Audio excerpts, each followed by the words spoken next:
बिस्मिल्लाहिर्रहमानिर्रहीम नाज़रीन, अस्सलाम वालेकुम। आप देख रहे हैं अपना यूट्यूब और फेसबुक ऑफिशियल चैनल और मैं हूं अमान भट्ट। आज के व्लॉग में आपको बताया जाएगा सेनेट में इलेक्शंस मुलतवी कराने की जो करारदाद पेश की गई है वो सुप्रीम कोर्ट तक पहुंच चुकी है।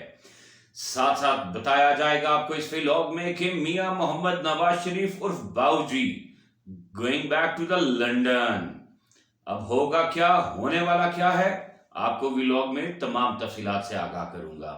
उससे पहले जिससे अभी तक मेरे चैनल को सब्सक्राइब नहीं किया, सब्सक्राइब कर लें, बेल आइकन का बटन दबा दें ताकि आपको आने वाली हर नई खबर जो है वो बर वक्त पहुंचे और आपका मेरा साथ जुड़ा रहे।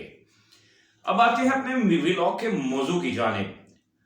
इलेक्शन मुलतवी कराने के लिए सेनेट में करारदाद जो है वो भारी अक्सरियत से मंजूर होने के बाद अब जो है वो मामला सुप्रीम कोर्ट पहुंच चुका है। सुप्रीम कोर्ट जो मामला पहुंचा है उसमें सारी जो, अगर आपके सामने मैं अपने पुराने व्लॉग्स का निचोड़ रखूं कि जो जुडिशरी इस्टेब्लिशमेंट और इलेक्शन कमीशन और जो लोग ये नहीं चाह रहे थे कि आम इंतखाबात जो है वो प्रॉपरली तरीके से टाइम से हों और इमरान खान जो है वो पाकिस्तान तहरीक इंसाफ है उसको एक दीवार के साथ लगा दिया जाए, बगैर पीटीआई माइनस इलेक्शन किए जाएं और जो प्रॉपरली प्लान के साथ बाऊजी को लंदन से बुलवाया गया तो बाऊजी को बरसरे इक़्तिदार में लेके आए। लेकिन ताहाल जो है वो इलेक्शन कमीशन में ये इलेक्शन का जो सेनेट की करारदाद जो पेश हुई है उसका मामला सुप्रीम कोर्ट में आ गया। थोड़ा सा मैं आपको यहाँ पे बताता चलूं कि सुप्रीम कोर्ट के हवाले से भी जस्टिस काजी फाइज ईसा साहब जो हमारे मोहतरम काबिल इज्जत जनाब चीफ जस्टिस साहब हैं वो बहुत ही इस मामले में कंट्रोवर्शियल दिखाई दे रहे हैं। वो हर तरफ से यही चाह रहे हैं कि बाऊजी को प्रॉपरली जो है वो रिलीफ दिया जाए। अभी मंडे को इंतहाई अहम फैसला है ताहयात नाअहली का, लेकिन जो चीफ जस्टिस के रिमार्क्स हैं और जो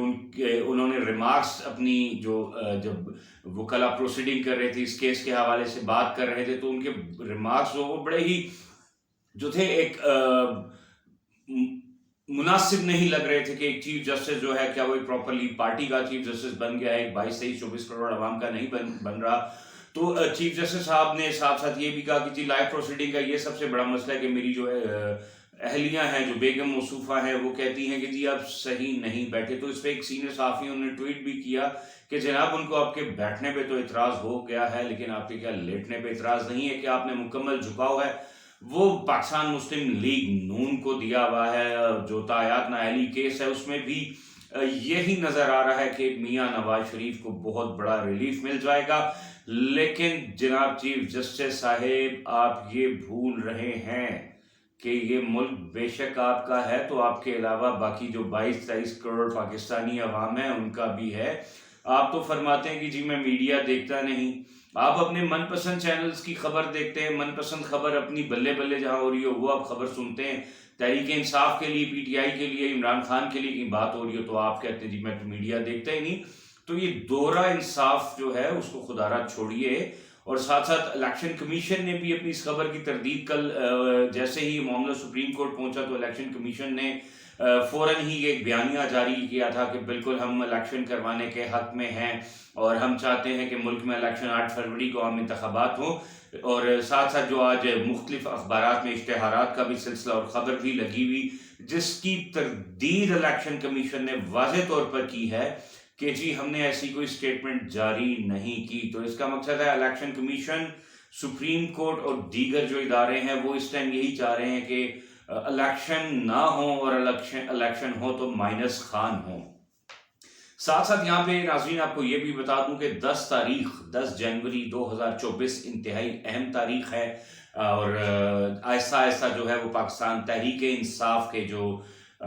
जमा करवाई है नामजद उम्मीदवार जो हैं उनकी आहिस्ता आहिस्ता जो है वो कागजात नामजदगी जो रिजेक्ट हुई थी वो मंजूर होना शुरू हो चुकी है। लेकिन साथ साथ यहाँ पे जिक्र करूंगा मकदूम के मुल्तान के तमाम हल्कों से जो है वो कागजात मुस्तरद कर दिए गए हैं। अब जो इलेक्शन मुलतवी का मामला है सुप्रीम कोर्ट में आ गया। अब सारे जितने भी केसेस हैं इस टाइम, ताहयात नाअहली केस है, साइफर केस है, توشہ خانہ کیس ہے، سینٹ والا کیس، سینٹ نے جو الیکشن ملتوی کروانے کے لیے قرارداد منظور کر دی ہے، وہ کیس یعنی سارا دار و مدار اب سپریم کورٹ کے اوپر ہے کہ آیا سپریم کورٹ جو ہے وہ کس ڈائریکشن میں جاتی ہے، کیا جسٹس قاضی فائز عیسیٰ صاحب اپنے پر لگائے گئے پارٹی کے جج ہونے کے جو بیانات ہیں یا جو الزامات ہیں ان کو بالکل کلیئر کر دیتی ہے، یا پھر 22 کروڑ عوام جو ہے وہ اس چیز کا فیصلہ کرے گی۔ ساتھ ساتھ اپنے ولاگ کے شروع میں نے آپ کو بتایا تھا کہ لندن سے آنے والا بھگوڑا بھاگنے کی مکمل تیاریوں میں ہے۔ آپ نے یہ بھی دیکھا ہوگا کہ ناظرین، جب سے الیکشن ملتوی کرنے کی جو سینٹ میں قرارداد پیش کی گئی ہے، اس کے بعد مریم ہوں، نواز ہوں، شہباز ہوں، حمزہ ہوں یا نون کی اعلیٰ قیادت بھنگ پی کے سو چکی ہے، کوئی جواب نہیں آ رہا، خاموشی، بالکل مکمل خاموشی ہے، اور جس سے یہ واضح طور پہ لگ رہا ہے کہ باؤجی اینڈ کمپنی ان ٹربل، بلکہ ان ڈیپ ٹربل۔ اور ساتھ ساتھ میری کچھ ذرائع ہیں، ان ذرائع سے میری آج اس حوالے سے بات ہوئی جب یہ میرے پاس خبر آئی کہ الیکشن کا جو ہے جو معاملات ہیں، سینٹ کی قرارداد اس کا سپریم کورٹ میں معاملے کو بھیج دیا گیا ہے، تو ساتھ ساتھ میرے جو قریبی سورس ہیں جو جی کو بہت سے لوگ مشورہ دے رہے ہیں کہ آپ لندن یاترا پہ دوبارہ نکل جائیں، آپ کی دال یہاں پہ نہیں گلنے والی۔ تو جیسے میں نے آج کے اپنے ہی ولاگ میں آپ کو بالکل بتایا تھا کہ نواز شریف جو ہے وہ لندن بھاگنے کی تیاریوں میں مصروف ہیں، وہ ایک راستہ ڈھونڈ رہے ہیں، اور جو لے کے آنے والے لوگ تھے اب ان کی منتوں اور ترلوں پہ بھی اتر آئے ہیں۔ تو اس سے صاف ظاہر ہو رہا ہے کہ اس ٹائم جو ہوا ہے، جو معاملات ہیں، وہ شریف خاندان کے لیے بہت مشکلات کے ہیں، اور آنے والے دن جو ہیں وہ پاکستان تحریک انصاف اور عمران خان کے لیے بہت بڑی خوشخبریوں کے دن ہیں، کیونکہ اس وقت جسٹس قاضی فائز عیسیٰ ہوں، chief of army staff general Asim Munir صاحب ہوں، الیکشن کمیشنر کے چیف کمشنر سلطان سکندر راجہ ہوں، یا قانون نافذ کرنے والے کوئی بھی ادارے ہوں، اس ٹائم ان کو اپنی ساکھ کو عوام کی نظر میں بحال رکھنا ہے، کیونکہ سب سے بڑا جو سرمایہ ہوتا ہے یا سب سے بڑی جو قوت ہوتی ہے وہ آپ عوام کی ہوتی ہے۔ اگر عوام اپنی آئی پہ آ جائے اور ٹھان لے تو یقیناً میرا ذاتی یہ تجزیہ ہے اور میری ذاتی سوچ ہے کہ اگر واقعی ہی عوام ایک دفعہ روڈ پہ اپنے ہونے والے ظلم کے اوپر نکل آئیں، ایک دفعہ آواز حق بلند کر لیں،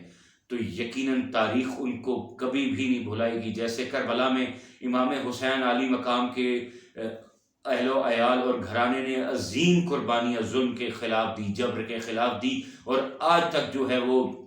حسین علیہ السلام کی عظیم قربانیوں کو یاد رکھا جاتا ہے۔ تو اب واقعی ہی یہ موقع آ چکا ہے کہ اگر ہم عوام اپنے ملک کی بہتری کے لیے، اس ملک کو خوشحال دیکھنا چاہتے ہیں، اس ملک کو ترقی یافتہ دیکھنا چاہتے ہیں، تو وقت آ چکا ہے کہ اب ہمیں نکلنا پڑے گا اور اس ملک کے لیے کچھ کرنا پڑے گا۔ ساتھ ساتھ یہاں پہ میں اپنے ناظرین سے ریکویسٹ کروں گا کہ جب بھی سوچیں، جب بھی کچھ پاکستان کے بارے میں سوچیں، ہمیشہ پازیٹیو سوچیں، مت یہ کسی بھی سیاسی جماعت کے کارکن ہونے کی حیثیت سے سوچیں، بس صرف یہی سوچیں کہ پاکستان ہے تو ہم ہیں۔ آج کے ولاگ سے فی الحال اتنا ہی، تب تک کے لیے اجازت دیجیے گا۔ اللہ حافظ۔ پاکستان زندہ باد۔